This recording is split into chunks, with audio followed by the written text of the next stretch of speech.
अस्सलाम वालेकुम दोस्तों, मैं हूं माजिद मलिक और डिस्कवर द वर्ल्ड में आप सबको खुशामदीद। नाज़रीन ग्रामी, हमारी जमीन पुरस्रार राजों का मजमुआ है, जिनमें से कई राज ताहाल माहिरीन को चकराए हुए हैं और इन्हीं में से एक राज 113 साल कबल पेश आने वाला वो वाकया है जिसकी हकीकत का सिरा माहिरीन आज तक नहीं लगा सके।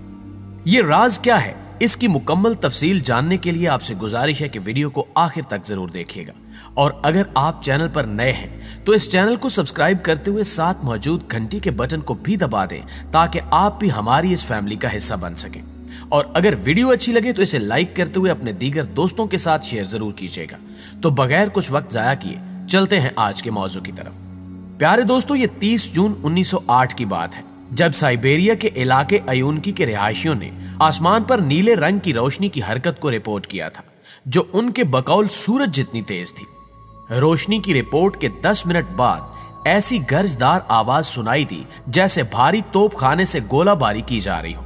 ये आवाज मशरिक से शुमाल की जानिब सफर कर रही थी, जबकि इसके बाद एक शॉक वेव ने पूरे कस्बे को झंझोड़ कर रख दिया और खिड़कियां टूट गईं। धमाके की आवाज जिसकी लहरें यूरो एशिया बल्कि बरतानिया तक जलजला पैमा मनाकिज ने रिकॉर्ड किए, मगर अयूनकी और इर्द गिर्द के कस्बों के रिहायशियों ने दर हकीकत किसी किस्म के हकीकी धमाके को नहीं देखा। उस धमाके के बाद कई दिन तक एशिया और यूरोप के ऊपर आसमान में जगमगाहट को देखा गया जो बर्फानी जर्रात की बुलंदी पर बनने का नतीजा था, जबकि मुख्तलिफ ममालिक में माहौलियाती दबाव में तब्दीलियां देखी गईं। अगरचे धमाका तो किसी ने देखा नहीं, मगर इसके मकाम को जरूर दरियाफ्त कर लिया गया जो मशरकी साइबेरिया में वाक़ था। वहां मौजूद 800 स्क्वायर मील के रकबे पर फैला जंगल या 8 करोड़ दरख्त मुकम्मल तौर पर गायब हो गए और इसकी कोई वजह भी समझ नहीं आ सकी। इब्तिदा में साइंसदानों का मानना था कि वो धमाके के असर का नतीजा है, मगर उस मकाम पर कभी कोई गड़ा दरियाफ्त नहीं हो सका। मगर जंगल का जितना बड़ा हिस्सा मुकम्मल तौर पर सपाट हो गया था, उसको देखते हुए अंदाजा होता था कि धमाके की ताकत 10 से 15 टन थी। साइंसदानों ने यह जानने की कोशिश की कि आखिर यह धमाका क्यों हुआ, क्योंकि इतनी ताकत के धमाके से एक बड़ा शहर तबाह हो सकता है, मगर इसके बाद कभी ऐसा नहीं हुआ। और तब से ही साइंसदानों के जहन चकरा रहे हैं कि आखिर ऐसा क्यों हुआ और इसकी वजह क्या थी। खुशकिस्मती से वो इलाका आबाद नहीं था, वरना बहुत ज्यादा इंसानी जानों का ज़या होता।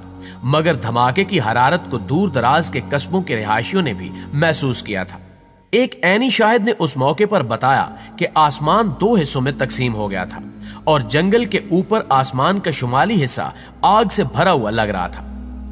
उसका कहना था कि उस वक्त आसमान में एक धमाका हुआ और बहुत बड़ा क्रैश हुआ, ऐसा क्रैश जिसको सुनकर लगता था कि आसमान से पत्थर बरस रहे हो या फायरिंग हो रही हो। इसे टुंगोस्का इवेंट का नाम दिया गया जो इंसानी तारीख का अब तक का सबसे ताकतवर रिकॉर्डेड धमाका भी है, जिससे खारिज होने वाली हरारत हिरोशिमा में गिराए जाने वाले एटम बम से 185 गुना ज्यादा थी। मगर 1 सदी से भी ज्यादा अरसा गुजरने के बाद माहिरीन के ज़हनों में मुख्तलिफ सवालात मौजूद हैं कि आखिर उस जगह क्या हुआ था। कुछ साइंसदानों का मानना है कि एक स्यारचा इस धमाके की वजह थी, मगर इतने बड़े खलाई जिस्म के शवाहिद अब तक दरियाफ्त नहीं हो सके। कुछ हलकों के ख्याल में यह आतिशफिशां फटने या कानकुनी के दौरान का कोई हादसा था, मगर इसके भी कोई शवाहिद नहीं मिल सके।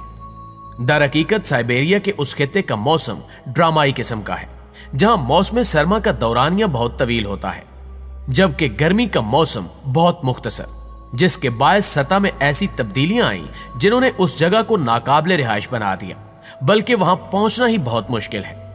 जब धमाका हुआ तो किसी को भी तहकीकात के लिए वहां जाने नहीं दिया गया, क्योंकि रूसी हुक्काम को मुख्तलिफ खदशात थे। सन 1927 में रूस की एक तहकीकाती टीम ने आखिरकार उस जगह का दौरा किया और दरियाफ्त किया कि धमाके के लगभग 20 साल बाद भी वहां होने वाला नुकसान वैसे का वैसा ही था। उस टीम ने ख्याल जाहिर किया कि एक खलाई जिस्म फिजा में फटा है जिससे यह नुकसान हुआ, मगर कोई भी गढ़ा या खलाई ज़रात दरियाफ्त नहीं हो सके।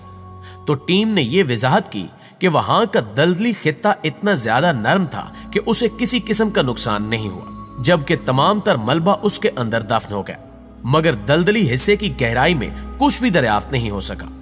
और कुछ दहाइयों बाद रूसी साइंसदानों ने कहा कि यह कोई शहाब साकिब नहीं बल्कि दुमदार सितारा था जिसका ज्यादातर हिस्सा चट्टानी नहीं बल्कि बर्फ पर मबनी होता है और जमीन के माहौल पर होने वाली तबाही के बाद बर्फ बुखारात बनकर उड़ गई। मगर यह ख्याल भी दुरुस्त साबित नहीं हो सका।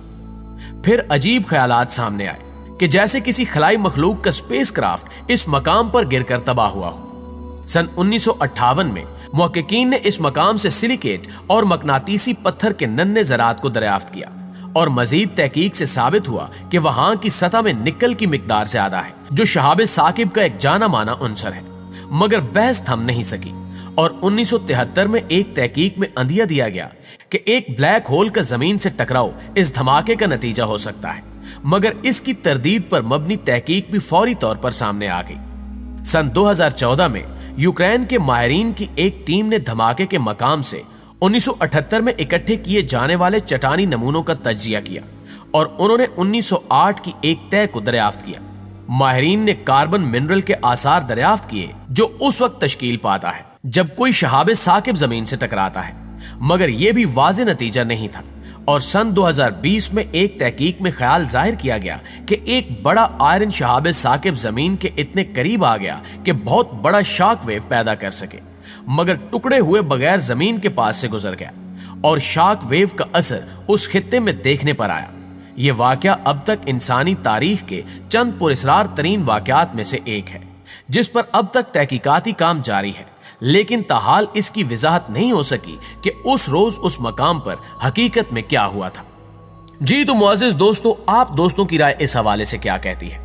क्या यह वाकई कोई शहाब साकिब था या ऐसा किसी और वजह से हो सकता है? और अगर कोई और वजह है तो आप दोस्तों के जहन में ऐसी क्या वजह हो सकती है? कमेंट करके हमारे साथ शेयर जरूर कीजिएगा और अगर वीडियो अच्छी लगे तो इसे लाइक करते हुए अपने दीगर दोस्तों के साथ शेयर जरूर कर दीजिएगा। और अगर आप इसी तरह की मालूमाती और इंटरेस्टिंग वीडियोस देखना चाहते हैं तो हमारे इस चैनल को सब्सक्राइब करके साथ मौजूद घंटी के बटन को जरूर दबा दें। इंशाल्लाह आप लोगों से मुलाकात होती है अगली मालूमाती और इंटरेस्टिंग वीडियो में। तब तक अपना, अपने इर्द गिर्द के लोगों का और प्यारों का ढेर सारा ख्याल रखिएगा। अल्लाह निगहबान।